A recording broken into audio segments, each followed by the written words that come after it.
Assalamualaikum warahmatullahi wabarakatuh.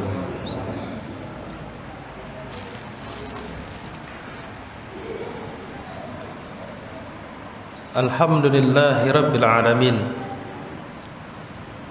Alhamdulillahilladzi arsala rasulahu bil huda wa dinil haqq liyudhhirahu 'alad dini kullihi wa kafa billahi shahida. Asyhadu an la ilaha illallah wahdahu la syarika lah wa asyhadu anna Muhammadan abduhu wa rasuluhu la nabiyya ba'dah. Allahumma salli wa sallim ala nabiyyina Muhammadin wa ala alihi wa ashabihi wa man tabi'ahum bi ihsanin ila yaumiddin, amma ba'du. Fa ya ibadallah, usikum wa nafsi bitaqallah. Faqad fazal muttaqun.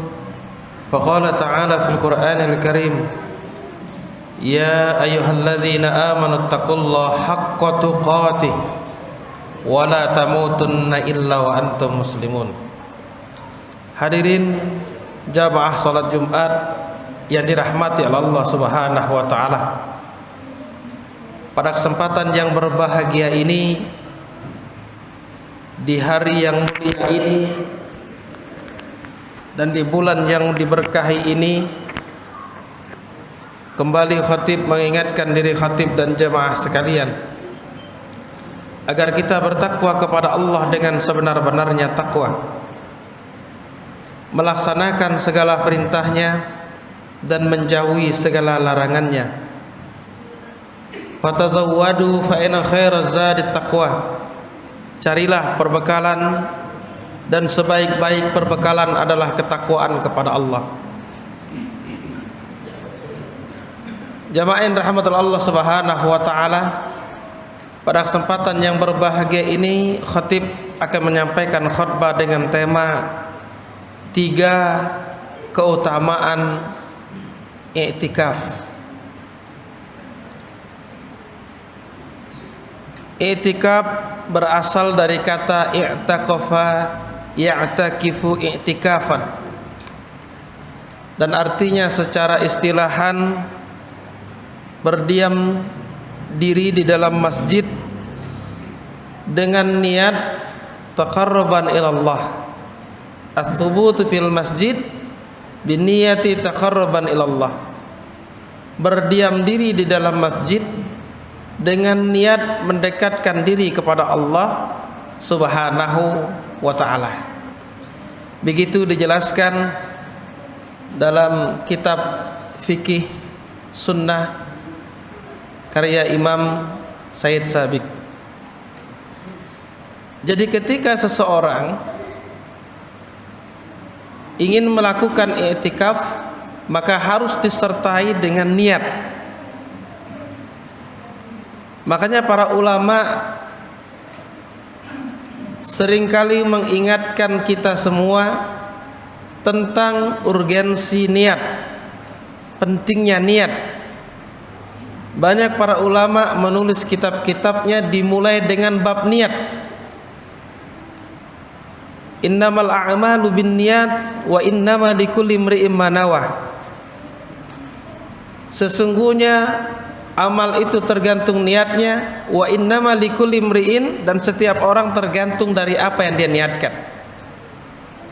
Kalau ada orang kepanasan di luar, kemudian dia masuk ke masjid ngadem, maka tidak dikategorikan i'tikaf. Kenapa? Karena tidak ada niat taqarruban ilallah. Kalau ada orang tidak makan seharian, ternyata dia tidak makan karena tidak ada beras, maka tidak dikategorikan ibadah. Tapi kalau dia tidak makan dan minum seharian dalam rangka berpuasa diniatkan karena Allah Subhanahu wa taala, maka dia sedang beribadah kepada Allah Subhanahu wa taala. I'tikaf ini terbagi menjadi 2. Yang pertama i'tikaf wajib, dan yang kedua adalah i'tikaf sunnah. I'tikaf wajib, maka dia wajib dilaksanakan. Seperti ada orang bernazar, kalau saya sembuh dari sakit ini, maka saya akan beriktikaf. Maka hukum iktikafnya tersebut adalah wajib. Sebagaimana Umar bin Khattab radhiyallahu anhu, suatu ketika dia pernah bernazar untuk iktikaf 1 hari di Masjidil Haram. Maka Rasulullah sallallahu alaihi wasallam mengatakan, wajib bagimu untuk melaksanakan iktikaf tersebut. Rasulullah sallallahu alaihi wasallam bersabda, "Man nazara an yuti' Allah falyuti'hu." Barang siapa bernazar untuk melakukan ketaatan kepada Allah, maka hendaklah dia menaatinya. Dan yang kedua adalah iktikaf sunnah. Iktikaf sunnah itu apa? Seperti iktikaf kita di 10 Ramadan, di 10 hari Ramadan. Allah Subhanahu wa taala berfirman di dalam Al-Qur'anul Karim tentang iktikaf ini. Allah jelaskan dalam surat Al-Baqarah, "Wala tubashiruhunna wa antum 'akifuna fil masajid." Dan janganlah kalian mempergauli mereka, yaitu istri-istri kalian, wa antum 'akifuna fil masajid, sedangkan kalian sedang melakukan iktikaf di masjid. Dan Rasulullah sallallahu alaihi wasallam banyak sekali hadis yang menjelaskan tentang bagaimana Rasulullah melakukan iktikaf.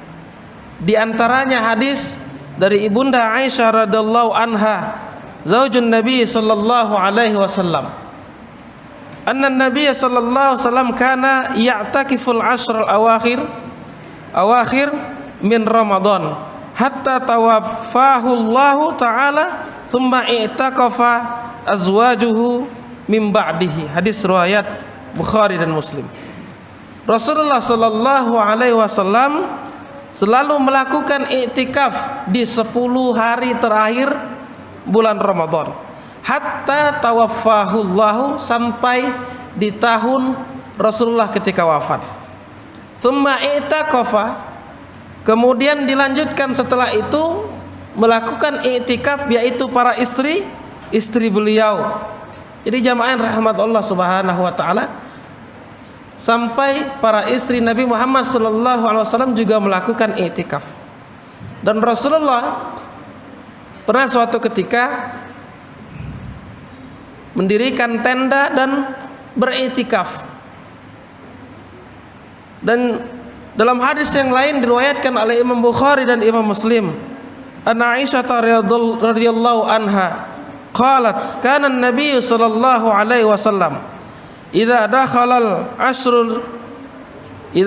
al-ashr, ketika telah masuk 10 hari yang terakhir, syadda mi'zarahu, mengencangkan tali ikat pinggangnya, wa ahya lailahu, dan menghidupkan malam-malamnya, wa aiqaza ahlahu, dan membangunkan keluarganya. Maka jamaah rahmat Allah Subhanahu wa taala, ada 2 pendapat. Rasulullah sallallahu alaihi wasallam ketika di akhir 10 hari yang terakhir dari bulan Ramadan, ada 2 pendapat. Ada yang mengatakan bahwa Rasulullah tidak tidur semalaman. Ada yang mengatakan Rasulullah itu sedikit tidurnya di 10 hari yang terakhir di bulan Ramadan. Saking apa? Saking untuk menghidupkan 10 terakhir Ramadan. Maka minimal ada 3 keutamaan ketika kita melakukan iktikaf. Keutamaan yang pertama, membiasakan diri berkhalwat dengan Allah Subhanahu wa taala. Membiasakan diri bermesraan dengan Allah Subhanahu wa taala. Yang mana jamaah yang rahmatullah Subhanahu wa taala, kehidupan kita sehari-hari mungkin lebih besar condongnya kepada dunia dibandingkan dekat kepada Allah Subhanahu wa taala. Maka harus ada waktu agar kita mendekatkan diri kita kepada Allah Subhanahu wa taala. Begitu banyak hadis Nabi Muhammad sallallahu alaihi wasallam tentang keutamaan berkhalwat kepada Allah. Di antaranya Rasulullah bersabda, sab'atun yudhlihimullahu fi zillihi yauma la zilla illa zillahu. Ada 7 golongan kata Rasulullah SAW. Yuzlihimullah, yang akan dinaungi oleh Allah Subhanahu wa taala, yang akan mendapatkan perlindungan dari Allah Subhanahu wa taala. Yauma la zilla illa zillahu, yang mana pada hari itu tidak ada perlindungan kecuali perlindungan dari Allah Subhanahu wa taala. Di antara 7 tersebut salah satunya adalah rajulun dzakarallahu khalian fafadat aidahu. Hadis riwayat Imam Bukhari dan Imam Muslim. Di antaranya salah satunya adalah seorang laki-laki dzakarallahu khalian, dia mengingat Allah di dalam gelapnya sendirian, fafadat ainahu, dan meneteslah air matanya. Ini 10 hari yang terakhir di bulan Ramadan ini adalah waktu yang tepat untuk kita melakukan i'tikaf, bermesraan dengan Allah Subhanahu wa taala. Sehingga tadi dalam hadis dijelaskan, salah satu di antara 7 orang yang akan mendapatkan naungan perlindungan Allah dari dahsyatnya kiamat, hari kiamat, yaitu orang yang dia berkhalwat dengan Allah Subhanahu wa taala, mengasingkan dirinya dengan Allah Subhanahu wa taala sampai dia meneteskan air mata. Maka jamaah yang rahmatul Allah Subhanahu wa taala, memang ada 2 mata yang tidak akan kena siksa daripada api neraka. Yang pertama adalah air mata orang yang takut kepada Allah Subhanahu wa taala. Dia takut dengan azab Allah. Dia takut karena keagungan dan kebesaran Allah Subhanahu wa taala, sehingga akhirnya dia mencucurkan air matanya. Nah, mata yang seperti ini tidak akan kena siksa api neraka. Dan yang kedua adalah mata orang yang berjaga di malam hari fi sabilillah, menjaga harta kaum muslimin yang berjihad di jalan Allah Subhanahu wa taala. Mata yang begadang di malam hari dalam rangka di jalan Allah Subhanahu wa taala. Kemudian yang kedua di antara keutamaan i'tikaf adalah agar kita mendapatkan malam Lailatul Qadar. Jadi ketika kita melakukan i'tikaf, maka kita fokus mendekatkan diri kita kepada Allah, maka mudah-mudahan kita mendapatkan malam Lailatul Qadar. Jamaah rahmatullah Subhanahu wa taala, inna anzalnahu fi Lailatul Qadar wa ma adraka ma Lailatul Qadar, Lailatul Qadri khairum min alfi syahr, tanazzalul malaikatu warruhu fiha biizni rabbihim min kulli amr, salamun hiya hatta matla'il fajr. Jamaah rahmatullah Subhanahu wa taala, asbabun nuzul daripada ayat ini dijelaskan dalam tafsir Ibnu Katsir. Rasulullah sallallahu alaihi wasallam suatu ketika bersabda di hadapan para sahabat. Rasulullah mengkisahkan tentang kaum Bani Israel yang mana terdahulu ada yang sanggup beribadah 80 tahun lamanya. Siang dia berjihad, malam dia melakukan qiyamul lail, beribadah kepada Allah. Tidak pernah bermaksiat kepada Allah. Ada seorang hamba yang mampu melakukan itu. Maka mendengar ini sahabat lemes. Ya Rasulullah, bagaimana kami akan melakukan ketaatan yang lama seperti itu, sementara umur kami saja belum tentu sampai. Maka subhanallah, Nabi Muhammad terdiam, kemudian turunlah wahyu. Ternyata turunlah ayat ini, yang mana khairun min alfi syahr. Kalau kita melakukan ibadah di malam hari tersebut, maka nilai ibadah yang dilakukan pada malam hari itu khairun min alfi syahr, lebih baik. Bukannya sama, tapi lebih baik daripada min alfi syahr. Setelah dihitung, mungkin nilainya seperti 83 tahun lebih 4 bulan. Ibadah kita yang kita lakukan pada malam hari itu, kita fokus dalam rangka mendekatkan diri kepada Allah, maka lebih baik dibandingkan ibadah kita selama 83 tahun. Dan bukan cuma itu, para malaikat memuliakan malam Lailatul Qadar ini dengan turun berduyun-duyun. Ini jamaah yang rahmatullah Allah Subhanahu wa taala. Maka Rasulullah sallallahu alaihi wasallam mengatakan, iltamisuha fil ashril awakhir min Ramadan. Carilah Lailatul Qadar itu di 10 terakhir dari bulan Ramadan. Ini keutamaan yang kedua. Kemudian jamaah yang dirahmati Allah Subhanahu wa taala, dan yang ketiga, keutamaan yang ketiga adalah menjadi sarana diri kita untuk melakukan evaluasi diri. Hasibu anfusakum qabla an tuhasabu. Hisablah diri kalian sebelum nanti Allah Subhanahu wa taala yang menghisabnya. Hisablah diri kita. Hitung-hitunglah, kalkulasikanlah diri kita sebelum nanti Allah Subhanahu wa taala menghisab kita, menghitung kita di yaumul hisab. Di hari Allah Subhanahu wa taala menghitung amal kebaikan kita. Jika kita mungkin berumur ada yang 20 tahun, 30 tahun, 40 tahun, 50 tahun, bahkan mungkin 60, 70 tahun, saatnya kita menghisab diri kita, menghitung, melakukan muhasabah. Umur yang Allah berikan ini, sudahkah menyebabkan kita semakin dekat kepada Allah? Harta yang Allah titipkan, sudahkah dengan harta itu menyebabkan kita dekat dengan Allah atau kebaliknya? Ilmu yang kita miliki, sudahkah dengan ilmu ini menyebabkan kita semakin dekat dengan Allah atau malah sebaliknya? Jabatan, keluarga, anak-anak yang Allah berikan kepada kita, anak-anak yang soleh dan soleha, atau mungkin ada orang tua yang anaknya belum soleh dan soleha, maka lakukanlah evaluasi diri, mendoakan mereka, mudah-mudahan Allah Subhanahu wa taala mengijabah doa-doa yang kita lakukan.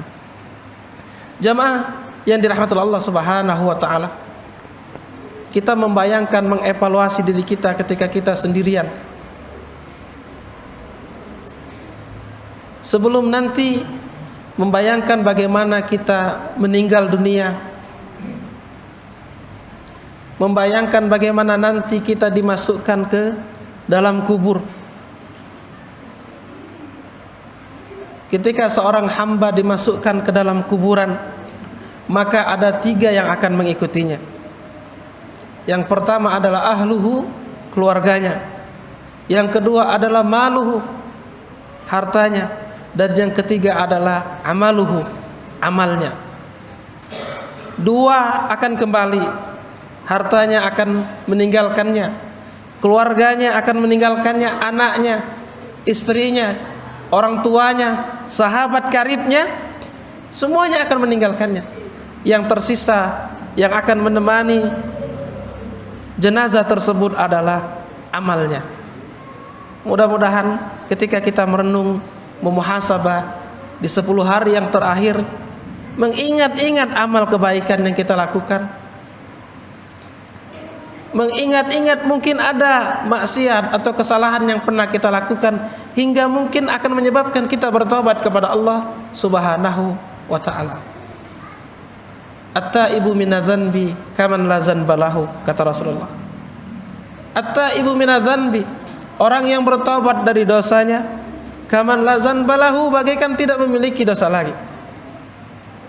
Seandainya ada orang yang datang kepada Allah dengan dosa yang begitu banyak, dengan maksiat yang begitu banyak, maksiatnya seperti lautan buih yang berada di lautan saking banyaknya, tapi ketika hamba tersebut bertobat kepada Allah Subhanahu wa taala, maka ketahuilah bahwa luasnya taubat Allah, luasnya karunia Allah itu sangat besar sekali. Mudah-mudahan 3 hal ini bermanfaat untuk diri khatib dan jamaah sekalian.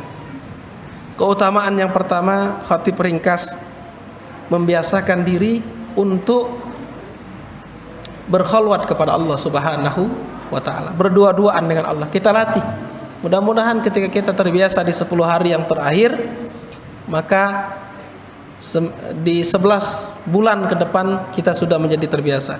Kemudian yang kedua, mencari keutamaan dari Lailatul Qadar, mendapatkan malam Lailatul Qadar. Dan yang ketiga adalah menjadi sarana kita untuk melakukan evaluasi diri kita agar hari ini lebih baik daripada hari yang kemarin.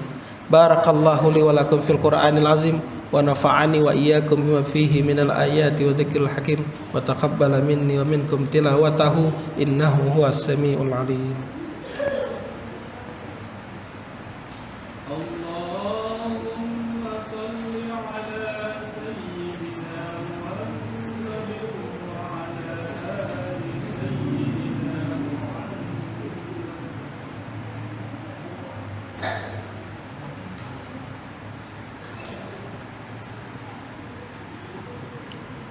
Alhamdulillahirabbil alamin. Alhamdulillahilladzi hadana li hadza wa ma kunna linahtadiya laula an hadana Allah. May yahdihillahu fala mudhillalah wa may yudlilhu fala hadiyalah. Asyhadu an la ilaha illallah wahdahu la syarikalah wa asyhadu anna Muhammadan abduhu wa rasuluhu la nabiyya ba'dah. Allahumma shalli wa sallim ala nabiyyina Muhammadin wa ala alihi wa ashabihi wa man tabi'ahum bi ihsanin ila yaumiddin, amma ba'd. Wa ya ibadallah, usikum wa nafsi bitaqullah faqad fazal muttaqun. Wa qala ta'ala fil Qur'anil Karim, ya ayyuhalladzina amanu taqullaha haqqa tuqatih wa la tamutunna illa wa antum muslimun. Wa qala aidan, innallaha wa malaikatahu yusalluna 'alan nabi ya ayyuhalladzina amanu sallu 'alaihi wa sallimu taslim. Allahumma ighfir lil muslimina wal muslimat wal mu'minina wal mu'minat al ahya minhum wal amwat innaka sami'un qaribun mujibud da'wat ya qadiyal hajat. Allahumma ighfir lana wa liwalidayna warhamhuma kama rabbawna shighara. Allahumma ansur man nasara ad-din wa khudhul man khadhala al-muslimin wa dammir a'da'aka a'da'ad-din. Allahumma ansur mujahidina fi Palestin.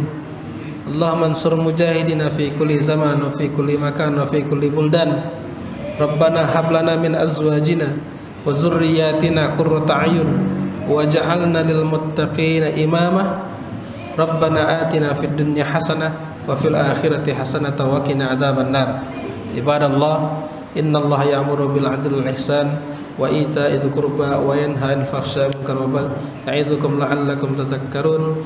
Fadhkurullaha yadhkurukum washkuruhu 'ala ni'amihi yazidkum wa la dzikrullahi akbar.